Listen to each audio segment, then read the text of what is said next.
mean, like, is it rap you're referring to? Yeah. Is it rap I'm referring to, so you don't know? Well, I'm not a big, It's the journey in what you're doing on a daily level, and of course, writers. For decades, he was the charming face of Hollywood and the smooth-talking heartthrob who danced his way into superstardom. But it turns out that John Travolta might not be who we thought he was all along. For years, Travolta's life has played out in front of the world, yet somehow we've only ever seen the surface. There are chapters of his life he's kept locked away from the public, love affairs that left deep wounds, tragedies that tested his very soul, and decisions that ignited storms of controversy around the globe. And now, we finally know who John Travolta is when he's not in front of bright lights and cameras. There's a whole side of his life that most people have never heard about, and some of these surprising details will definitely change the way you think about him. Early life and career struggles. Before he was dancing through discos or flying private planes, John Travolta was just a young boy who grew up in New Jersey, in a house filled with dreams, music, and a whole lot of drama. John Joseph Travolta was born on February 18, 1954, in Englewood, New Jersey. He was the youngest of 6 children in a big Irish-Italian-American family. And from day one, the Travolta household wasn't exactly ordinary. His mother, Helen Cecilia, had been an actress and singer with the Sunshine Sisters, a radio vocal group in the 1940s. Later, she became a high school drama teacher. His father, Salvatore Travolta, was a semi-professional football player who eventually retired and started a tire company. So Travolta grew up with a mix of sports and stage, 2 passions that would later show up in his life in very unexpected ways. But it wasn't just his parents who were into performing. All 5 of his older siblings dabbled in acting or singing at some point. In the Travolta house, performing wasn't just encouraged. It was part of the culture. Little John would watch his mother direct plays, and his siblings act out scenes, and something just clicked. By the time he was a teenager, he wasn't dreaming about being a lawyer or a doctor. He wanted to be in the spotlight and perform. By the age of 17, Travolta had already made up his mind. He was enrolled at Dwight Morrow High School, but traditional education just didn't hold his interest. So, in what many would consider a bold and risky move, he dropped out of high school before graduating and moved to New York City to pursue his dreams full-time. In New York, things didn't come easy. He took classes, went to auditions, and worked odd jobs to keep himself afloat.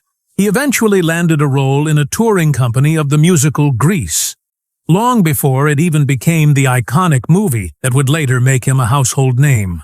From the very beginning, Travolta stood out. His charm, energy, and ability to dance gave him an edge and that magnetic star quality that made people stop and look. But everything changed when he moved to Los Angeles. Travolta knew that if he really wanted to make it big, Hollywood was where he needed to be, and soon he got his big break. In 1975, he was cast as Vinnie Barbarino on the TV sitcom Welcome Back, Kotter. Travolta gave his character depth and charisma, and the audiences fell in love with him. Teenage girls had posters of him on their walls, and almost overnight, John Travolta became one of the most talked-about young stars on television. From there, it was hit after hit for Travolta, and he eventually earned his first Academy Award nomination at just 24 years old. But fame is a strange thing. It's fast, it's fickle, and it doesn't come with a manual. And for John Travolta, the 1980s weren't kind. After such a meteoric rise, the pressure to keep delivering hits was intense. And sadly, instead of delivering more blockbusters, Travolta's films began flopping. Moment by Moment, in 1978, a romantic drama with Lily Tomlin, was a critical and commercial disaster. Urban Cowboy in 1980 did moderately well, but it didn't reach the heights of his earlier work. But that wasn't all. It got worse. One by one, his films kept failing at the box office, and just like that, critics panned his performances, directors stopped calling, and casting agents started to look elsewhere. It was almost as if the teenage heartthrob from Grease had suddenly lost his shine. It's hard to imagine now, but by the late 80s, many in Hollywood had written him off completely. Travolta was seen as a has-been, and studios didn't want to take a chance on him. That kind of fall from grace is brutal, especially in an industry that moves as fast as Hollywood. John Travolta could have easily faded away, taken the money he'd made, and disappeared from the public eye. But he didn't. He kept going. He stayed in the game. And maybe that's what changed his life, because when he made an epic comeback with the movie Pulp Fiction, Hollywood stood still for him. It's easy to focus on the glamorous parts of John Travolta's story, but what makes it so compelling isn't just the success. It's how close he came to losing it all, and how he found the strength to keep going. But there's a part of John Travolta's life that many people are not aware of. This part of his life is one that's filled with passion, heartbreak, and the kind of love that would change him forever. John Travolta's tragic love life. If there's a part of Travolta's life that always gets everyone curious, it's his love life. And most people don't realize that there's a lot more to it than the tabloid headlines and red carpet appearances. Behind every smile, every public kiss, and every romantic rumor, there's a deeper, more emotional truth about the man who became one of Hollywood's most intriguing heartthrobs. Let's rewind to the 1970s, when John Travolta was still riding the wave of his early fame. It was during this time that he met actress Diana Hyland, who would eventually impact his life in ways he didn't imagine. They met on the set of the movie The Boy in the Plastic Bubble in 1976. Diana played his mother in the film, but off-screen, their connection became something far more personal. She was 18 years older than him, but that didn't stop them from falling in love.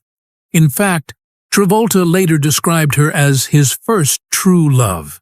Despite the age gap, they had a powerful bond, and he later confessed that he had never been more in love with anyone before her. However, unfortunately, their love story would be heartbreakingly short. Just months into their relationship, Diana was diagnosed with breast cancer. Travolta stayed by her side, caring for her and supporting her through her treatments. And in March 1977, she tragically passed away at the age of 41.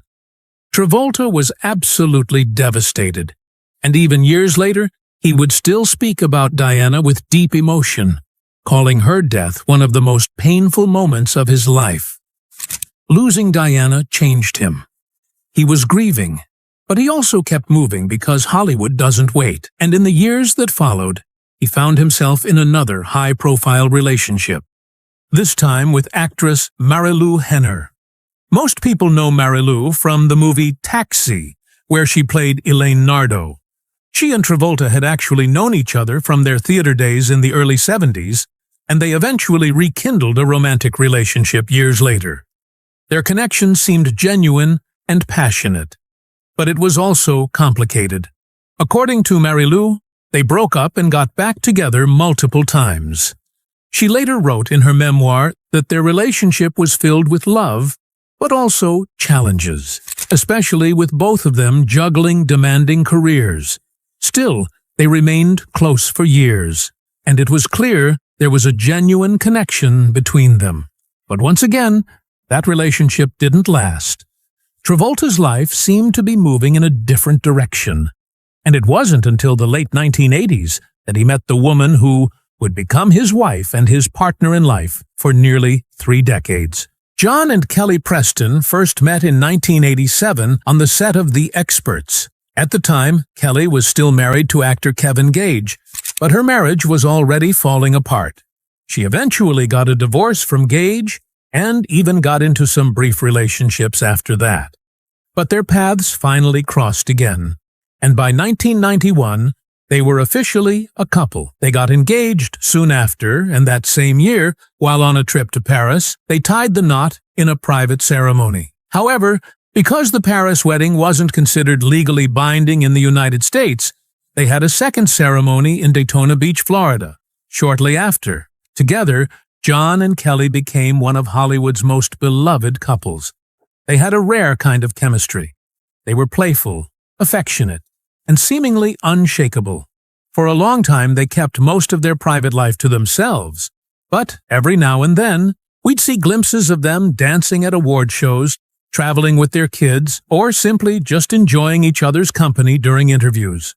They welcomed their first child, Jet, in 1992, and a daughter, Ella Blue, in 2000. For a while, everything looked picture perfect. But tragedy struck again in 2009 when Jet died unexpectedly at the age of 16 while the family was vacationing in the Bahamas. He had a seizure, collapsed, and never recovered. It was every parent's worst nightmare, and John and Kelly were extremely heartbroken. Jet's death changed both of them in many ways, and they had to lean heavily on their faith, family, and each other. Travolta described the grief as overwhelming, and for a time he had to step away from the spotlight entirely to mourn and focus on healing. Despite the pain, he and Kelly stayed strong as a couple. And in 2010, they welcomed another child, Benjamin.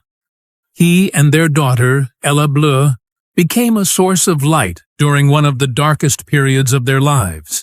Their marriage endured all of it, the pressure of Hollywood, the unbearable loss of a child, and persistent rumors that constantly swirled around Travolta's personal life. Over the years, there were whispers, tabloid stories, and speculation about Travolta's sexuality. But through it all, he and Kelly presented a united front. They rarely addressed the gossip, choosing instead to focus on their family and their love for each other. But heartbreak would visit John Travolta again. In 2020, Kelly Preston passed away after a 2-year battle with breast cancer. Her illness had been kept private, and the public didn't know she was sick until after her death. Travolta announced her passing in an emotional Instagram post, describing her as a courageous and beautiful soul. It was yet another devastating blow.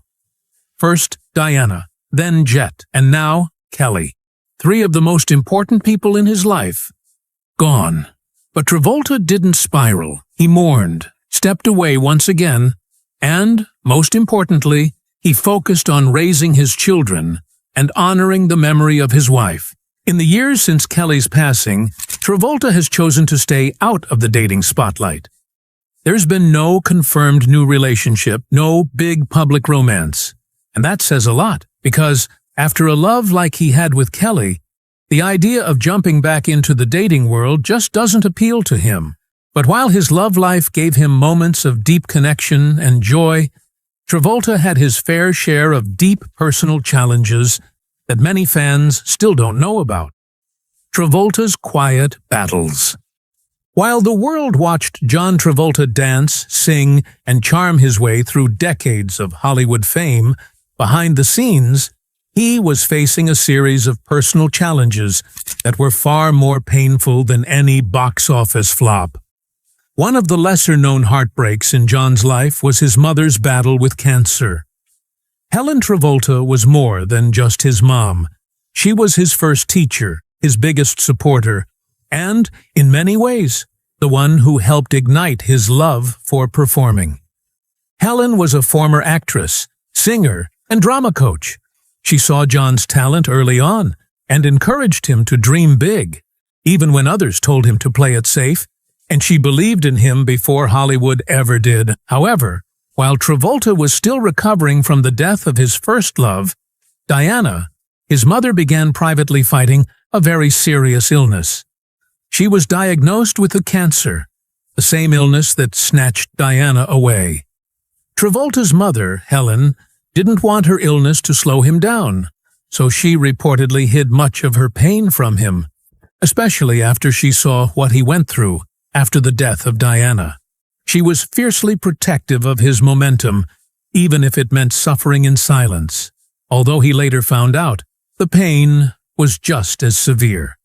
Helen eventually passed away in 1978, and it was a crushing loss for Travolta. who later said that her death left a hole in his heart that never fully healed. And that wasn't the only hardship he faced around that time. Many people don't realize that Travolta's sudden fame came with a lot of pressure. Travolta was thrust into a lifestyle filled with constant travel, intense scrutiny, and very little room to breathe. He was still in his 20s, barely processing the fame and trying to manage grief, success, and expectations all at once. Despite being surrounded by people, he often felt alone because friends would come and go, rumors would spread, and trust became a rare currency. Being in the spotlight didn't protect him from the pain and loss he suffered. It only made it harder to talk about. The industry that once cheered him on seemed to turn cold overnight. But just when it seemed like he was finally finding balance again, another part of his life began to spark questions. And this time, it wasn't about his career or his relationships, but about a certain powerful force guiding him behind the scenes. Travolta's controversial ties with Scientology. If there's one part of John Travolta's life that has stirred more questions than answers, it's his decades-long connection to Scientology. To his most loyal fans, it's simply a part of who he is. But to critics, it's one of the most controversial chapters in his entire story.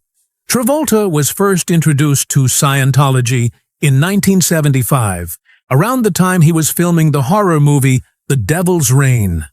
At the time, he was just a young actor trying to break into the industry. And like many newcomers in Hollywood, he was looking for something steady, something that gave him a sense of control. According to Travolta, Scientology offered him that control. It promised clarity, purpose, and a way to stay mentally strong in an unpredictable business. Travolta was reportedly handed a copy of Dianetics, the foundational book by Scientology's founder, Ron Hubbard. And that book, as well as what came after, changed the direction of his personal and spiritual life forever. Over the years, Travolta didn't just dabble in Scientology. He became one of its most recognizable celebrity faces, alongside figures like Tom Cruise and Kirstie Alley. He's credited the church with helping him handle stress, stay emotionally grounded, and even process grief. After the sudden death of his son Jet in 2009, Travolta leaned heavily on his faith to get through the unimaginable pain. In rare public comments, he said the church helped him tremendously, referring to both himself and his late wife, Kelly Preston. But while Scientology gave Travolta a sense of purpose, it also came with lots of controversy. For years, the church has been accused of abusive practices, secrecy, and aggressive tactics to silence dissent. In fact, former Scientologists have come forward with claims of emotional manipulation, disconnection from loved ones, and financial exploitation. Though Travolta has never been accused personally of any wrongdoing, his silence in the face of these claims has raised eyebrows.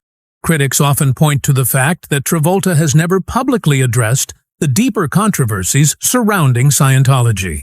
While Tom Cruise has actively defended the church, Travolta, on the other hand, has taken a quieter approach.